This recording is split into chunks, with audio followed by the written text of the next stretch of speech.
Working with translations. For this video, I will be working with the catalog of one of our erotic authors here. And some of the titles might not be safe for work, so if you work at a conservative place, keep that in mind.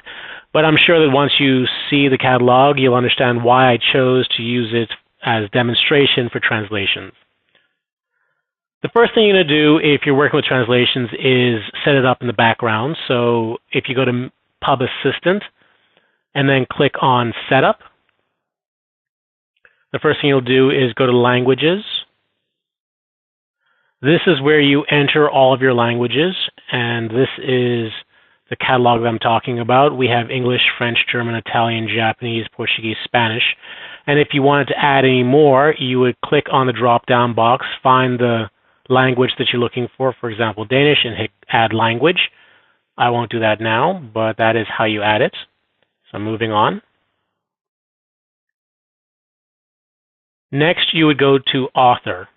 You don't have to go to Vendors because once you've set up your retailers, then that should all be good, but you will make the changes you make to the vendor section actually from the author page. And you'll see what I'm talking about right now. So I will click on Alex Anders. And here you can see that all of the retailers are listed below. And when you click on Show Translations, it will open up all of the author pages for the retailers.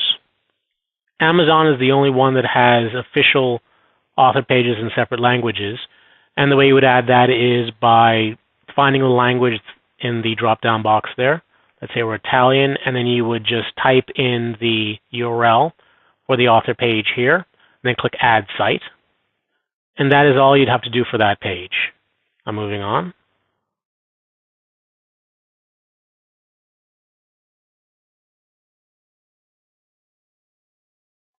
You would then want to go to Book Options. Once there, you click on Show Translations.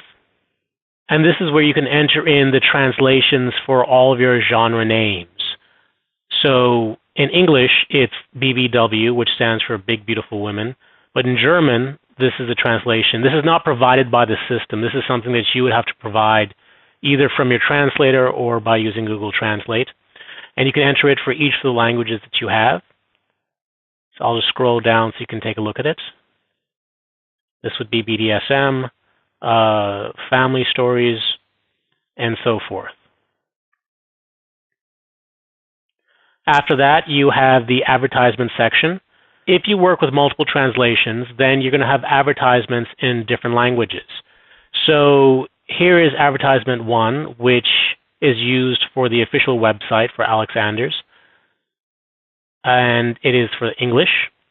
But if you go down to the next one, you'll see that it's German, and here is the same thing in German. And it does that for all of your languages, French, Italian, and so forth. And it does that for every advertisement. So this is advertisement 2. There's podcast. And if you notice, there's only one other podcast, and it's listed as Japanese. That is because the word podcast is the same in English as it is in German and French and Italian and the rest of it. And what the system does is that when something isn't listed for a language, it defaults to English. So for the French titles that are created for Alex Anders, the word podcast, this exact same URL and phrasing will appear as advertisement 2 for all languages except for Japanese, which is clearly different. So if you don't put anything in for a language that you have a translation in, it will default to English. Underneath advertisements are the series names. This you don't have to enter in here. When you enter in the books, it will automatically fill in the different translations for the titles. So this is Aladdin and His Prince Charming, and this is in French and German, and again, it was not added here. You can add it here if you'd like, but it's not necessary, and it's actually better if you do it from the book edit page when you're entering each of the books. But if necessary, you can remove it from here. You should keep in mind that you cannot delete a series name if there is a foreign language attached to it. The system is set up based on series names, so every title has to be associated with a series name. So, for example, if you have an English and a German title attached to a series name and you delete the English and you expect the series name to go away, it's not going to, because it's still attached to the foreign language title. So if you wanted to delete a series name completely, you would have to come here, make sure there's nothing associated with it in any language, and then after that you're allowed to remove it completely. We'll move on. Next is legal. Here you can enter in the translations for your publishing company's name or your imprint name. Generally speaking, it's in English no matter what language you sell in. And here you enter the legal in various languages. There's German, there's French, there's Italian. If you add book disclaimers, this is where you would enter it in. You have two different options for disclaimers. When using disclaimers, if you only choose one disclaimer in one language, like for example English, you have one in English, one in German, one in French, one in Italian, you'll never have to touch it again. But if you were to create two different disclaimers, then on the book edit page when you're setting up a book, you'll choose between those two disclaimers. But keep in mind the system works with translations as well as it does with English. So if you have two disclaimers in French, then when you're entering a French title, you'll have to choose between those two disclaimers. But if you have one disclaimer in French and two in English, and you're doing a French book, then you won't have to choose between the disclaimers, because why choose? There's only one. The system knows it, and it doesn't bother you with having to choose one from the drop-down box.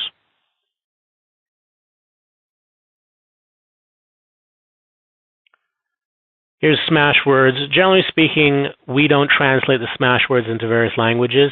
Their requirement is just for it to be there, so it's there in English when we do translations for Smashwords. And I'm going to move on.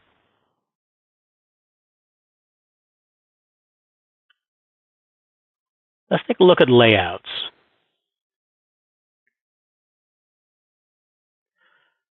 If you look down the section here, you'll see certain things that are obvious, like advertisement 1. We know where that's filled in. Additional descriptions, that's filled in from the book edit page. And then there are things like the word by. There's nowhere where you enter in the word by. But if you're doing a German title, that's going to have to be translated. We provide the translations for certain words like by and copyright, and certain phrases like read more now, so that you won't have to worry about it. All those things will automatically translate once you choose to do a book in a different language. But keep in mind also that we only have translations for the 7 major languages sold at Amazon. So that's the titles that we have for Alexander's, which is English, German, Italian, French, Portuguese, Japanese, and Spanish. But if you see something or if you need something, as in English, you can go to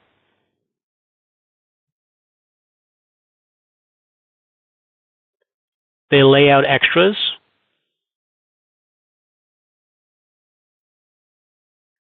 and you can enter it in here. So, for example, currently we only have one thing in here, and when we click on Show Translations, you'll notice that there's nothing else here. So this, because it's a layout extra, will only appear on the language that we've chosen. So if we were to do a French book with there's no French, the favor of a review section, it'll remain blank. And this is how it works for layout extras. Keep in mind that it's different for other fields like advertisements, where it will just default to what it is in English. The layout extras we're much more specific with, and it'll only show with the languages that you have set it for. Now we will go to the book section. Here is a list of books for Alex Anders. And if you look down the language sections there, you can see a lot of English, but also Portuguese and German and so forth going through it. And here is, for example, a German title, and it's associated with this series here. It's a German word, but it's an English series. All of your language is associated with the same series name. This makes it possible to sort it in this way. And it's also very helpful when you want to find something. So, for example, you want to find, let's say, Spanking Her Curves. If you just hit the filter button, it would show you Spanking Her Curves in all the languages it's created in, which is Italian, German, French, and, well, just those 3 languages. Let's check another one. Let's check out Bread for the Sheik's Ear. Here we have it in English, French, German, Italian, Portuguese, Spanish, and English. But if we wanted to just find a particular language, let's say French, we would use this filter as well, and hit the word filter, and it'll pull it just for Bread for the Sheik's Ear in French, which is this one right here. So let's go ahead and click on this and take a look at it.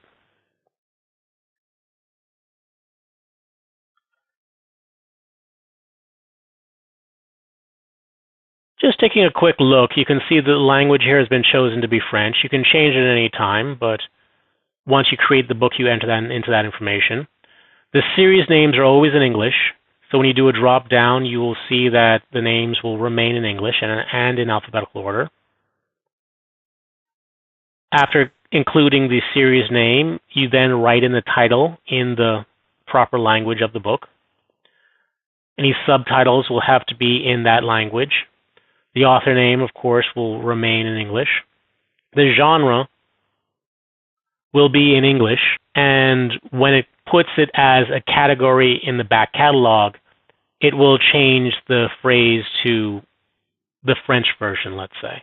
So here it all says English, but when you see it in the book, in the back catalog, it will have that same thing in French, let's say.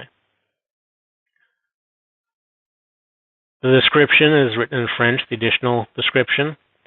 Everything going through there is all written in French. I would like to point out the sneak peek, and you'll notice that the sneak peek is in another language. It's in French. And you'll notice that when you click on the option to select it, all the titles that you see are in the language the book has been set at, which is, in this case, French.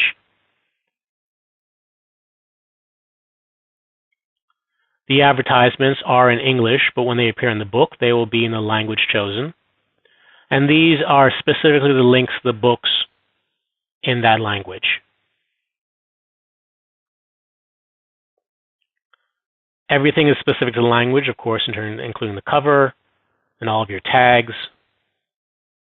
The categories here are in English, but this is not something that's used in the book. This is just for other future purposes.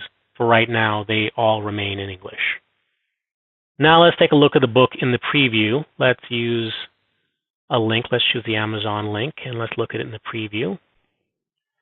And here's what the book looks like in French. And you'll notice that in English, this will say titles by, in this case, Alex Anders. It will be your author name. But this is translated, and you didn't have to put this in anywhere. This is one of the phrases that the system translates automatically. However, we did have to find the translations for the various categories. There are the titles. It strings it out in a series just like it would with anything else. This is Spanking Her Curves in French 2 and 3, and so forth. Here's the word by translated into French. There's copyright. As I mentioned, the advertisements were in English on the book edit page, but on the page itself in the book, it comes with the French translation. Here is the table of contents. This is the word table of contents. This is the forward. This is the afterword. And your title, of course. Then when you go to the very end of the book, you'll notice that here, this is sneak peek in French. It's premiere. Phrase saying check out sneak peek now, or check out the sneak peek of, and then the title of the book. All rights reserved is surprisingly the same thing in many languages. And the final thing at the bottom here is read more now. So I'll go back to the book edit page. Those are the details of working with translation. It's pretty simple, and it's been designed to be as easy as possible. The most important thing to remember is to always enter in the names of the translations of all the things that you add in yourself, and also to associate whatever titles you have, whatever foreign language titles you have, with the English series names. Once you do that, everything should work out fine. This has been Working with Translations.